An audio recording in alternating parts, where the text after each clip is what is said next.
Hi guys, welcome back to our video again. So we have flushed the cooler on the last video. We also blacked out the crank and the clutch cover. So now it's all black.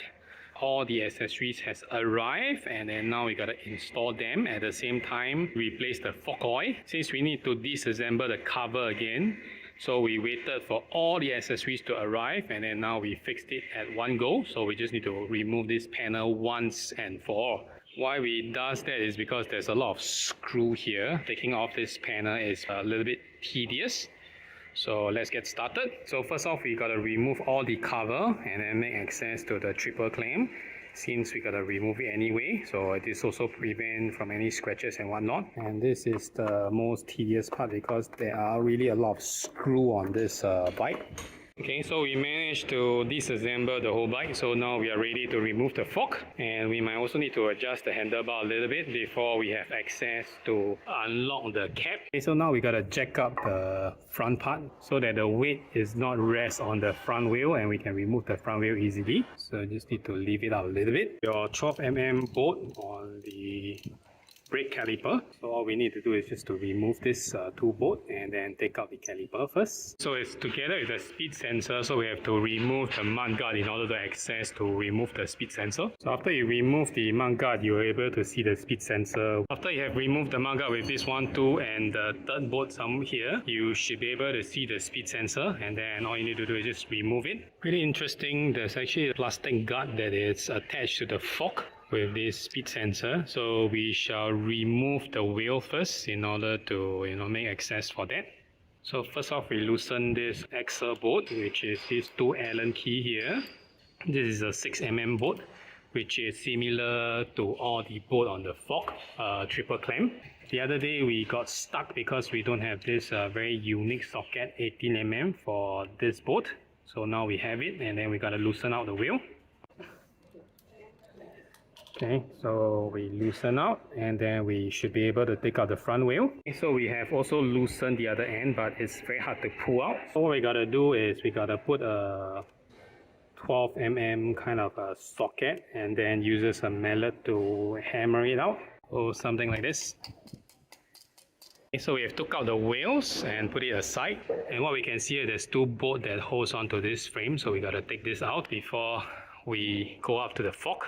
Loosen this bolt from this clamp in order to free out the whole ABS front brake system. Okay, we'll just put this bolt loosely back here so we remember where it comes from. To do now is loosen the top bolt and then loosen this cap before we loosen the bottom bolt and pull out the whole fork leg. It's not very hard to loosen this. Okay, then we use a 17mm socket to loosen the fork cap. This shouldn't be too tight. If it's too tight, then likely something is wrong. Okay, then now we can loosen the lower triple clamp bolt to slide out the fork. Let's slide the fork out slowly. We successfully took out a fork, and then now we gotta open up the cap and pour out the oil. We open up the cap and then slide some space. So we gotta pour into a beaker and then measure how much we pour out, and then we'll pour the same amount of fresh oil inside. Okay, so from what we see on the left tube is actually about 460. So this is the original oil from the factory, I believe. So we gotta dispose this oil and then top it up the fresh one. Okay, you can see it's pretty chalky at the bottom. As you can see, this is the fresh oil. It's much cleaner than the older one. So we will just pour this in and repeat the same process on the right fork. So after we pour the oil in, we just need to give it a few pumps in order to bleed out all the air and the oil to go in. And we lock back in the cap and make sure the seal is properly seated before you tighten it. So when we install back, make sure both forks is balanced. Why we took out one before another instead of taking two at the same time, because now we have a reference that we can match it with. The default height should be around 9mm, so then we can lock this in before we take this out. So the right side fork is slightly different configuration. Let's see whether it's different in terms of oil capacity value. Okay, we just let it drip until the dripping is completely stopped. The right tube seems to be a little bit lesser than the left one. Okay, so the right tube is about 330 ml. Right, so we will put in back the same amount. So we have installed the fork tube back, and then just make sure these things are aligned, and then now we will move the wheel back to the front fork. Before that, we want to wash the caliper since it's already out. We try to clean it before we install it back. So after cleaning the brakes, then we install back this bracket and also the speed sensor. Since we have a very clear way access to the radiator, and then we can install the radiator guard. So this is the radiator guard that we bought. Let's see how it works. So this is the radiator guard. So interesting, they come with this rubber bolt, which I have no idea. I believe it's like that, so it requires to remove these two screws on the top in order to fit it in. So let's remove this. So more or less something like that. There's no instruction. As long as it fits and it is not loose, it's good enough. So now we will assemble the front wheel. Okay, so we put the axle back and then apply some Loctite on the bolt. So now we gotta put it back in. So we will also apply Loctite on the caliper bolt before we install them back. Okay, so we are done with the fork oil. Before we can move the bike, we have to install back the handlebar. If not, there's no control to it. Since we are installing back the handlebar, so we install the bar riser. So let's see how this bar riser works. So this bar riser is pretty light aluminium. It's a universal 22mm. It comes with bolts. I think the key concern is if the cables are long enough to pull it back. So we shall try it out. Installing the bar riser is nothing complicated. So all you need to do is just put the bar riser in, and then it comes with the bolt. And then you just need to align the bolt into the right place. And then we will just need to bolt it down. For trial purposes, we do not need to tighten it. Just make sure that it's in place, and then we will place the handlebar and see if it works. So we tighten up the top two bolts, just two bolts to lock it in, and then we try to move left and right to the maximum to see if it's stretching any of this cable. So we just do an extreme left. Okay, so the limitation is here. I cannot full lock to the right, so probably we have to untangle this bundle and see what we can do with it. Okay, so the limitation is actually the brake line. We couldn't shift it because it's linked to the ABS, the steel line, which is fixed. So what we can do is to actually move the master pump slightly towards the left side to let it run slightly longer. And then now we can do a full lock. Okay, we removed the bar riser because we realized that the screw hole here is not perfectly straight. So when you put this in, it doesn't fit perfectly. It doesn't grab the bar nicely. So if you look closely, so you can see clearly the top screw is actually towards the inner side as compared to the bottom one. So when you put the bar riser, it sort of like tilt in a very weird angle. It couldn't clamp down properly. So right now pretty much it's raining, and then we will take a break, and then we will come back with all the rest of the accessories. Right now we are back again to do the remaining parts. As you can see here, the weather went crazy, and then suddenly everywhere is wet. So we shift a little bit in. We gotta kickstart the second part of all the accessories.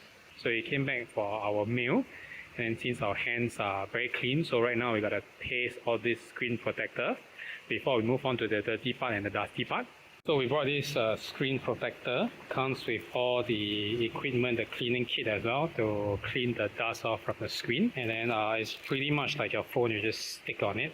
So we wipe down the screen for any dirt and dust. So they also have this guide sticker, very similar to your mobile phone. Not sure whether you can see, but there's one more layer of film on top. Nothing spectacular. This is just for scratch resistant. Then we also got the tank pad, so we will stick them onto the tank. So we try to match the angle from the left and the right, try to align it. It's always a little bit off because you can't really get it 100% correct. As long as it's not too off, it should be good. It's something like that. Just secure it, and then we will pull out the remaining of the sticker and then to stick it down. Okay, so this is the next item that we want to install, which is a LED headlight. Okay, to replace the halogen to make it look more modern. So this is the LED one with the daytime running light at the side. So first off, we have to remove the dust cover and also the plug for the H4 board. Okay, we also need to remove this auxiliary light, which is also attached to a bulb. Next, we just need to remove the bolt at the side, one each on each side. We should be able to take out the whole headlight. Once the two bolt is out, you should be able to remove the headlight fairly easily with the bulb intact. And then of course your little T10 is still here, dangling.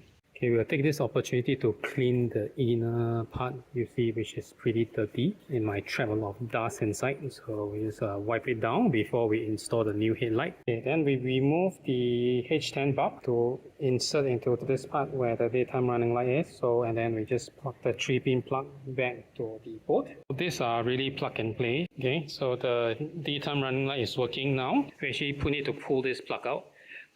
It just went all the way in because we keep forcing it in.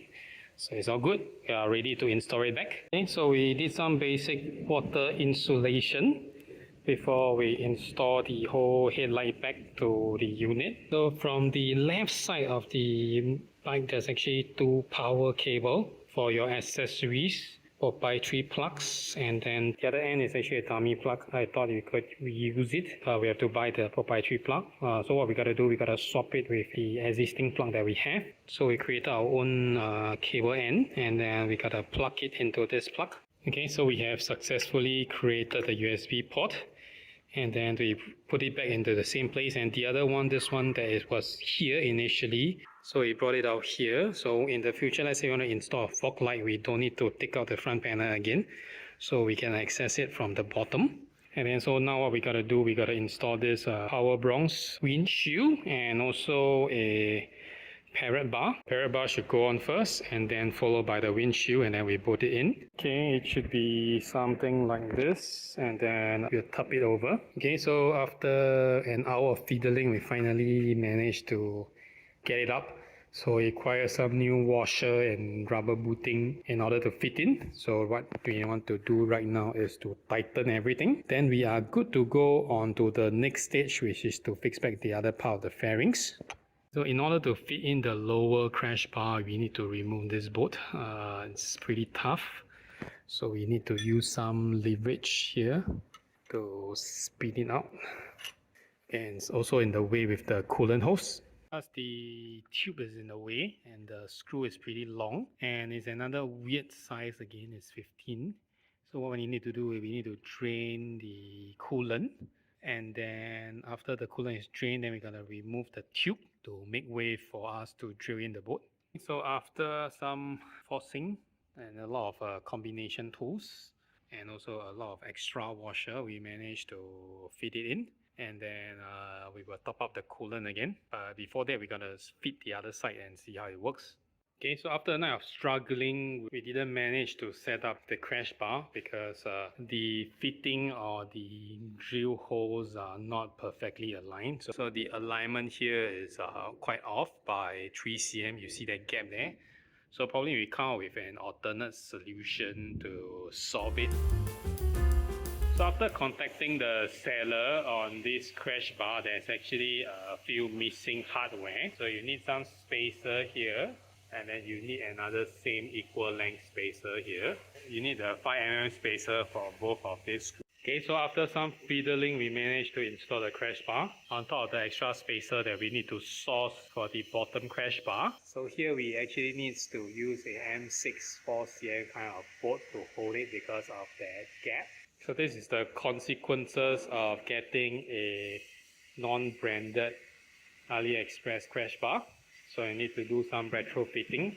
It's not 100% fit like the branded, but it costs 50% lower than the branded ones. So this is really up to individual whether they want to give it a go. So we want to install this plastic handguard.